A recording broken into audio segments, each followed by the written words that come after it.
Since the first flight of the Wright brothers on December 17th, 1903, people have been fascinated by flight that gives adventure a new name, the gyrocopter.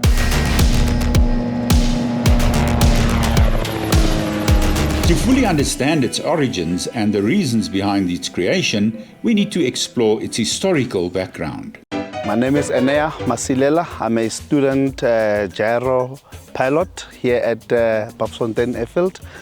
I started learning about... The gyrocopter was introduced to the commercial market in a significant way when it was featured in the James Bond movie. Vlieg gyros nou al vanaf 2007, en oor so 18 jaar. Ek is Andre Jordaan, ek boer hier in die Zaanstron distrik in die Suid-Vrystaat.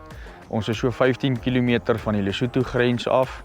Welcome at the Rooiberg flying event. This is our annual SAGPA get-together for the year 2025. You also get to meet fascinating individuals like Arthur Gemperley, who holds the South African record for the highest flight in a gyrocopter in 2010.